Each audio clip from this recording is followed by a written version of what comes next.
कैसे हैं आप लोग? आई होप आप लोग बहुत अच्छे होंगे। और आज के लेक्चर में हम पढ़ने वाले हैं reproductive system unit 5 B pharma second semester. तो स्टूडेंट्स, आज की वीडियो कुछ खास होने वाली है क्योंकि इसमें शॉर्ट में ही हम आपको पूरी डिटेल बताने वाले हैं रिप्रोडक्टिव सिस्टम की। तो जल्दी से आप नीचे दिए हुए सब्सक्राइब बटन को जल्दी दबा लो क्योंकि आपको ऐसी ही इंटरेस्टिंग इंफॉर्मेटिव वीडियो फार्मेसी से रिलेटेड मिलने ही वाली है। ठीक है, बैक टू बैक हमारी वीडियोस आएगी। 5th यूनिट की आ रही है, 4th यूनिट, 3rd यूनिट, पूरा HAP हम कंप्लीट कर लेंगे। उसी तरीके से सर आपको पढ़ा रहे हैं हमारे कोर्स के अंदर। तो पहले तो बात मैं ये बता दूं, हमने अपने कोर्स के अंदर 15 दिन का क्रैश कोर्स लॉन्च किया हुआ है। 15 दिन के अंदर आप अपने पूरे सब्जेक्ट कंप्लीट कर लोगे। कुछ 35 से या 1 घंटे की वीडियो देख करके आप अपनी पूरी यूनिट कंप्लीट कर लोगे। उससे आपको बस इतना करना है, एक बार वीडियो देखनी है, नोट्स उसके तैयार कर लेना क्योंकि शॉर्ट फॉर्म में हमने वहां पे बताया हुआ है। ऐप डाउनलोड करो BSP फार्मेसी प्ले स्टोर से, क्योंकि वहीं पे आपको डेली 15 दिन की लाइव क्लास मिलेगी। उसमें आपको ट्रिक बताई जाएगी कैसे आपको एग्जाम में लिखना है, कितना लिखना है, कितने क्वेश्चन के लिए। जाओ जल्दी फटाफट डाउनलोड करो, फटाफट कोर्स को ज्वाइन करो। सेकंड सेमेस्टर का कोर्स है, उसको ज्वाइन करो। चलो बैक, अब फिर से आ जाते हैं अपने टॉपिक पे। रिप्रोडक्टिव सिस्टम हम पढ़ने वाले हैं। सिंपली रिप्रोडक्टिव सिस्टम किसको कहते हैं भाई? प्रजनन तंत्र, रिप्रोडक्टिव सिस्टम। इसमें 2 चीजें आती है, एक आती है एसेक्सुअल, सेक्सुअल। एसेक्सुअल में सिंगल पेरेंट से नया ऑर्गेनिज्म बनता है, सेक्सुअल में डबल पेरेंट से एक सिंगल ऑर्गेनिज्म बनता है। सिंगल ऑर्गेनिज्म नहीं, एक नया ऑफस्प्रिंग बनता है। ऑफस्प्रिंग का क्या मतलब होता है? चाइल्ड, बेबी, उसको ऑफस्प्रिंग बोला जाता है। तो भाई जी यहाँ पे रिप्रोडक्टिव सिस्टम में 2 आते हैं, एक मेल एक फीमेल, अलग अलग सेक्सुअलिटी के, मेल और फीमेल। मेल के कुछ ऑर्गन्स, फीमेल के कुछ ऑर्गन्स सेक्सुअल एक्टिविटी में हिस्सा लेते हैं जिससे नया ऑफस्प्रिंग जनरेट होता है, पैदा होता है, प्रोड्यूस होता है ना। तो मेल रिप्रोडक्टिव सिस्टम के अंदर कौन से ऑर्गन्स आते हैं, फीमेल के अंदर कौन से आते हैं? तो यहाँ पे जी आपको मेल के सारे ऑर्गन्स आपको यहाँ पे दिखाई दे रहे हैं। मेल के ऑर्गन्स आते हैं जो आप यहाँ पे देख रहे हो। सबसे पहले ऑर्गन आते हैं टेस्टिस। 2 टेस्टिस मेल के अंदर होती है। एक होती है वास डिफरेंस, जो नस होती है, वास डिफरेंस। तीसरा होता है तुम्हारा यूरेथर। 4th होता है आपका पेनिस। और एक चीज होती है आपकी एपिडिडमिस। तो मेल के अंदर बेसिकली 5 चीजें हमें पढ़नी है: testis, epididymis, vas deferens, urethra, penis. उसी तरीके से फीमेल के अंदर भी हमें 5 चीजें पढ़नी है। ओवरी, क्या पढ़ोगे जी?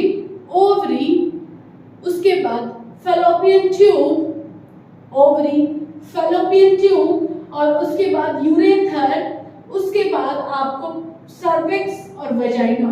तो यहाँ पे इस डायग्राम में आपको पूरा ये दिख रहा है, 5 चीजें फीमेल की, 5 चीजें मेल की।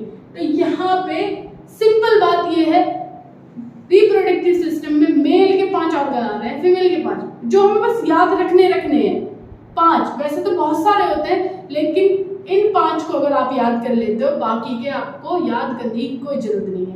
तो यहाँ सबसे पहले आ जाते हैं मेल पे, मेल रिप्रोडक्टिव सिस्टम में। तो डायग्राम में भाई ये देखिए, सबसे पहले चीज आ रही है टेस्टिस।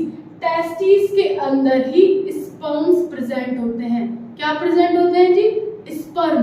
बहुत लाखों की तादाद में टेस्टिस के अंदर स्पर्म प्रेजेंट होते हैं। तो इसके ऊपर आपको जो ये पूरी दिख रही है एपिडिडमिस लेयर होती है जो टेस्टिस के ऊपर रहती है। इसके अंदर टेम्परेरी स्पर्म स्टोर रहता है, इसके अंदर टेम्परेरी स्पर्म स्टोर रहता है। अब एपिडिडमिस से होकर के स्पर्म जाएगा वास डिफरेंस। वास डिफरेंस एक नस है, वास डिफरेंस से होता हुआ जाएगा, बीच में आता है प्रोस्टेट ग्लैंड। मेल के अंदर जो मूत्राशय होता है और जो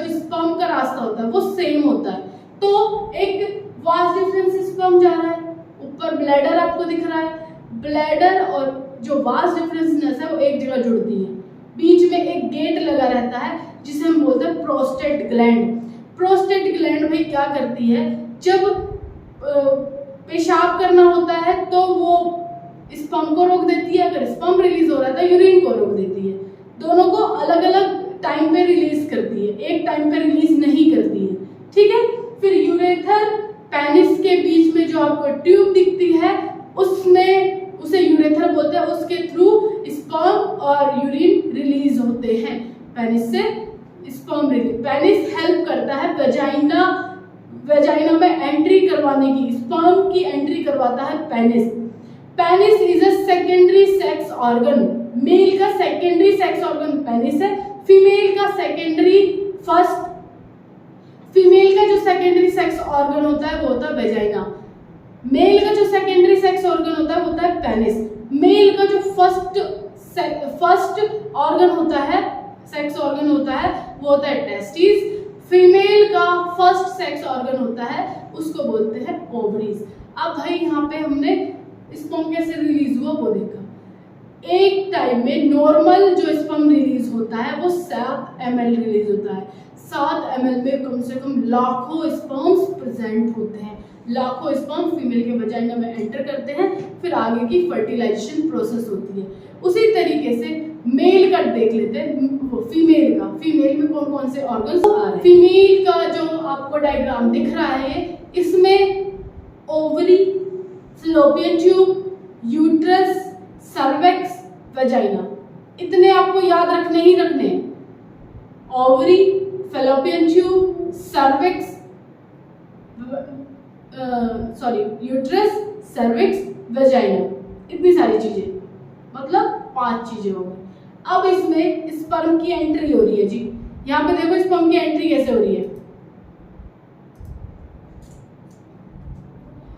ये जा रहा है स्पर्म,